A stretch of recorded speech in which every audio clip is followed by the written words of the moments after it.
বড় ধরনের কোনো কিছু করতে বলবো না। আপনি শুধু হঠাৎ করে 15 দিনের জন্য অসুস্থ হয়ে যান। তাহলে আপনি আপনার জীবনের আপন মানুষগুলাকে দেখতে পারবেন। কে আপনার আপন আর কে হচ্ছে পর। তো এই আপন পরের খেলায় আপনি দেখবেন যে সমস্ত লোকদেরকে আপনি নিজের মনে করেন বা ঘনিষ্ঠ বা নিজের আপনজন মনে করেন, তখন আপনি বুঝতে পারবেন যে আসলেই এরা আপনার আপনজন নয়। আর একমাত্র বিষয় হচ্ছে যে আপনি পৃথিবীতে একা আসছেন। এই পৃথিবী থেকে আপনার একাই চলে যাইতে হবে। তো এই চিরাচরিত নিয়ম যেমন সত্য, তেমন আপনি বড় ধরনের কোনো ঘটনা করার দরকার নাই।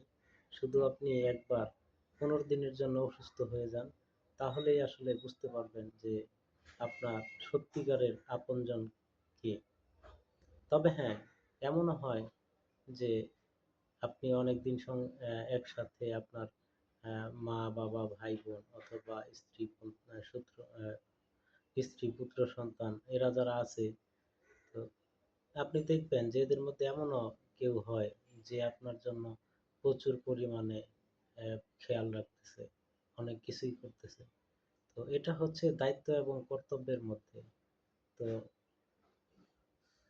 আসলে আপনি এই পৃথিবীতে যদি আল্লাহর থেকে কাউকে বেশি ভালোবাসেন, আল্লাহ রাব্বুল আলামিনের থেকে যদি আপনি কোনো জিনিস বা কোনো বস্তু বা কোনো জিনিস, এই সমস্ত জিনিস মানে যদি আপনি বেশি ভালোবাসেন, তাহলে আপনি দেখবেন যে একটা সময় এসে আপনি সেই জিনিসটাকে হারাই ফেলবেন।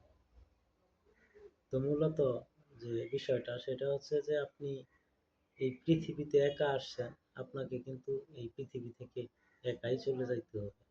আপনার সঙ্গে কেউ যাবে না।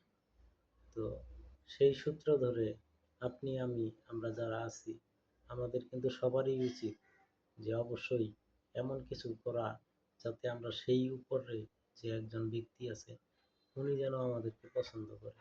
এই পৃথিবীতে যত মানুষ আছে বললাম তো, আপনার ভাই, বোন, মা, বাবা, স্ত্রী, পুত্র, সন্তান, এ টু জেড যারা আছে তাদেরকে খুশি করার থেকে আপনার সব থেকে অধিক প্রয়োজন হচ্ছে উপরের আল্লাহকে খুশি করানো।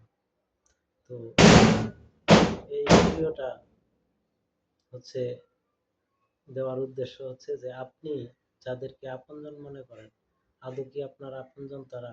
এই জিনিসটা পরীক্ষা করার জন্য আপনার তেমন বড় কোনো ঘটনা ঘটানোর প্রয়োজন নাই। আপনি শুধু জাস্ট 15টা দিনের জন্য অসুস্থ হয়ে যান, বুঝতে পারবেন যে কে আপনার আপনজন।